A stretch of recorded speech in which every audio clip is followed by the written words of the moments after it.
Welcome friends. இன்றைக்கி நம்ம ரெட்டோ ரெசிபீஸில் இந்த கருப்புளுந்தை வச்சு 3 விதமான டிஃபன் வெரைட்டி எப்படி பண்ணுறதுன்றதை பார்க்கலாம். இதை பார்க்குறதுக்கு முன்னாடி நம்ம சேனலை புதுசாக பார்க்குறீங்கன்னா சப்ஸ்கிரைப் பண்ணிக்கோங்க. கூடவே வர பெல் ஐக்கனையும் கிளிக் பண்ணிக்கினா எல்லா நியூ வீடியோஸும் உங்கள் நோட்டிஃபிகேஷனுக்கு வரும். இந்த கருப்புளுந்தோட பெனிஃபிட்ஸ் எல்லாம் ஸ்க்ரீனில் டிஸ்பிளே ஆகுது, பார்த்துக்கோங்க. இப்போது ஒரு ஆழாக்கு கருப்பு உளுந்து எடுத்திருக்கேன். நான் ஸ்டாண்டர்டு காஃபி டம்ளரில் எடுக்கிறேன். நீங்கள் எந்த கப்பில் வேணாலும் மெஷர் பண்ணிக்கோங்க. எப்பயும் நம்ம இட்லி மாவு அரைக்கிற மாதிரி 4க்கு 1 பங்கு தான் எடுத்துக்க போகிறோம். நான் உடைச்ச கருப்பு உளுந்து எடுத்திருக்கேன். நல்லா வாஷ் பண்ணிவிட்டு ஒரு 2 வாட்டி ஊற வச்சிடலாம், குறைஞ்சது 3 மணி நேரம். இப்போது 4 டம்ளர் இட்லி அரிசி எடுத்துக்கிறேன். எந்த மெஷர்மெண்ட்டை நீங்கள் எடுத்தீங்களோ அதுலேயே இட்லியும் அளந்துக்கோங்க. இதுக்கு நான் வெந்தயம் சேர்க்க போகிறது இல்லை. இப்போ இதை நல்லா வாஷ் பண்ணிவிட்டு இதையும் ஊற வச்சிடலாம். நல்லா புசு புசுன்னு எப்பயுமே நம்ம இட்லிக்கு அரைக்கிற மாதிரி இந்த கருப்புளுந்தையும் போட்டு அரைச்சி எடுத்துக்கலாம். அவ்வளோ ஹெல்த் பெனிஃபிட்ஸ் இதில் இந்த கருப்புளுந்து தோலோடு சாப்பிடும் போது இருக்குது. அதனால் வாரத்தில் நீங்கள் கண்டிப்பாக 2 நாள் 3 நாள் உங்கள் குழந்தைகளுக்கும் கொடுத்து பழகுங்க.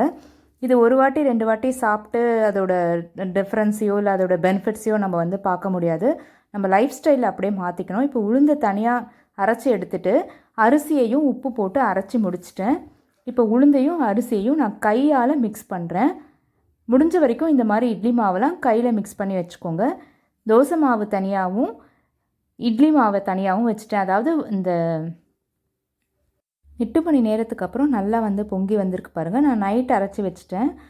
அதாவது கொஞ்சம் அந்த கிரைண்டரெல்லாம் வாஷ் பண்ணி தண்ணி சேர்த்து அதை தனியாக வச்சுருவேன். மொத்தமாக மாவை இட்லிக்கு எடுத்து வச்சுருவேன்.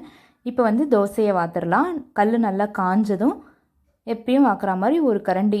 இது நீங்கள் டேஸ்ட்டெல்லாம் மாறவே மாறாது. கலர் மட்டும்தான் நமக்கு அந்த சாதாரண உளுந்தில் போட்டு அரைக்கிற கலர் இருக்காது. மற்றபடி டேஸ்ட்டெல்லாம் அதே மாதிரி தான் இருக்கும். வாசனையும் அதே மாதிரி வரும். தோசை இட்லி எல்லாம் வேகும்போது எவ்வளோ கிறிஸ்பாக சூப்பராக வந்திருக்கு பாருங்கள். இப்போ அடுத்தது புசு புசுன்னு இதே மாதிரி உளுந்து அரைச்சி எடுத்து பண்ணுற மாவு எப்படி பொங்கிருக்கு பாருங்கள், இட்லி மாவு. இப்போ அடுத்தது இதில் இட்லியும் செஞ்சிடலாம். நான் எப்பயுமே இந்த இட்லி மாவை அடியொட்ட கலரை எடுக்காதீங்க.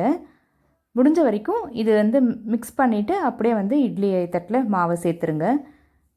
நான் துணி போடாததுனால சும்மா அப்படியே எண்ணெயில் க்ரீஸ் பண்ணிவிட்டு இட்லி பிளேட்டில் மாவை சேர்த்து ஆவியில் 6லேருந்து 7 நிமிஷம் வேக வச்சு எடுத்து காமிக்கிறேன்.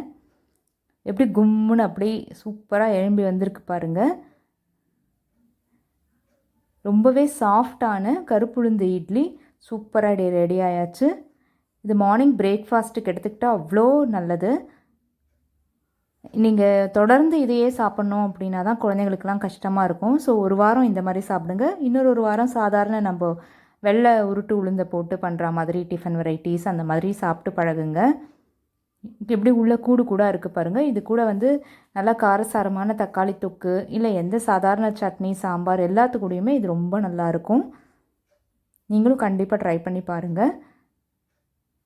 உங்களோட ஃபீட்பேக்கை என்னோடய கமெண்ட்ஸ்லேயும் ஷேர் பண்ணிக்கோங்க. நீங்கள் செஞ்ச ரெசிபீஸோட ஃபோட்டோஸ் ஏதாவது இருந்ததுன்னா அதையும் நம்மளோட மெயில் ஐடிக்கு ஷேர் பண்ணுங்கள். அடுத்தது இப்போ இதே மாவில் கொத்தமல்லி, கருவேப்பிலை, வேர்க்கடலையை மட்டும் சிம்பிளாக இதை மட்டும் சேர்த்து பணியாரம் செய்யலாம். அந்த மாவில் இது எல்லாத்தையும் சேர்த்துட்டு கல் சூடானதும் நான் அந்த மாவை இந்த குழியில் சேர்த்துருக்கேன். எப்படி இதுவும் புஷ்ஷுன்னு நல்லா மொறுமொறுன்னு எப்படி ரெடியாக இருக்குது பாருங்கள். அவ்வளோதான். ரொம்பவே ஹெல்த்தியான கருப்புளுந்து பணியாரம், தோசை, இட்லி எல்லாமே ஒரே மாவில் ரெடி ஆயாச்சு. இது உங்களுக்கு பிடிச்சிருந்தால் ஒரு லைக் பண்ணுங்கள்.